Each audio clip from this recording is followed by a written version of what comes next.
Kayo po ba mga bossing ko ay meron pong oregano sa loob ng inyong bakuran? Mainam mga bossing ko na meron kayong oregano dahil ang oregano ay maraming benepisyong dulot mga bossing.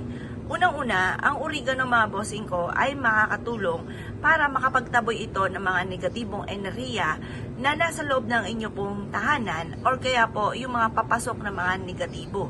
Yung negatibong enerhiyang yan po ay magdudulot sa inyo ng mga kamalasan. Kaya minsan mapapansin ninyo, lagi na lang may karamdaman, away-away ang pamilya, or kaya po ay lubog sa pagkakautang, or kaya po ang dami-dami mga problemang samot-samot na dumadating sa buhay ninyo na hindi nyo malaman bakit ganon, bakit ikaw na may paladasal, masipag ka pero lagi lang walang pera, yung mga ganon mga bossing.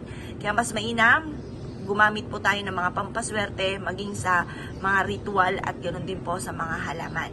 Ngayon po mga bossing, ang halamang oregano ay makakatulong upang sa ganoon, halimbawa may sipon or ubo kayo, mainam din na merong oregano kayo. Kasi unang-una makakatulong ito, bawas din po ito sa inyong expenses. Kung kayo po hirap na sa pagkain, tapos yung mga pambili pa ng gamot, mababawasan pa yung pagkain, yung mga ganon mga bossing. Kaya mas mainam, meron kang ganito para ibibili nyo ng gamot, pwede nyo ng oregano na lang ang gamitin kung meron kang tanim na oregano para magumaling ka agad yung may sakit sa inyo. Kasi ako mga bossing, dati ni Solmox wala akong pambili. Ang ginagawa ko lang dito, hinugasan ko siyang mabuti, tapos sinasapaw ko po siya sa bigas, pag siya ay lantutay na, kukuha ko na isang kutsarita, pagtapos pipigain ko po ang oregano at diretso ko na itong pinaiinom sa aking anak at sa akin din po mga bossing ng panahon na walang pambili ng mga Solmox mga bossing. Subukan nyo rin po ito mga bossing ko, diba? At saka meron din ng mga oregano syrup, yung mga ganun din. Ngayon pa mga bossing, kasi yun yung mga panahon na nakatulong talaga sa akin ng oregano na hindi na ako bibili ng Solmox at oregano aking ginagawa. Kaya mas maganda may tanim kang ganito. Pang tatlo mga bossing, bukod sa nagtataboy ng negatibong enerhiya, nakakatulong ito for healing sa mga ubo at sipon. Pang tatlo mga bossing ko, makaka-attract din ito ng swerte lalo na sa pera. Maraming mga nagpatotoo na rin po dito. Unang-una, sinulat po dito mga bossing yung amount na matagal ng pinapangarap or yung numero na tinatayaan. Basta huwag ka lang maiinip. Gawin nyo lang libangan at hindi obligasyon ang pagtaya-taya.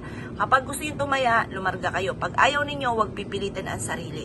Ngayon pa mga bossing, ilagay nyo po dyan. Pagkatapos po nyan, pwede nyo siyang isabit sa may main door, talian nyo lang po siya dito ng sinulit, or kaya sa may bintana ninyo.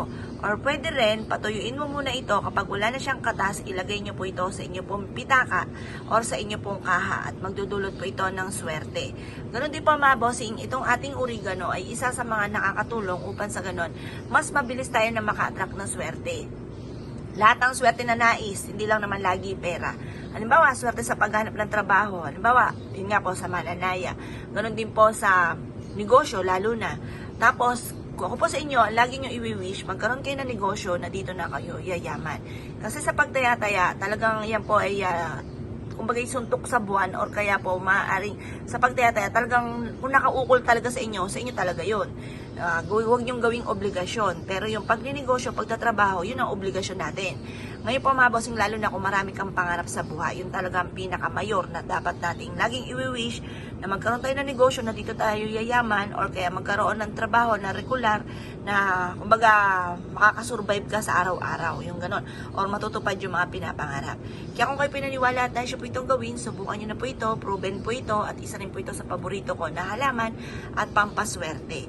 Kaya kung kayo pinaniwala at dahil siya po itong gawin, ay siya mga bossing, good luck po sa inyo po lahat.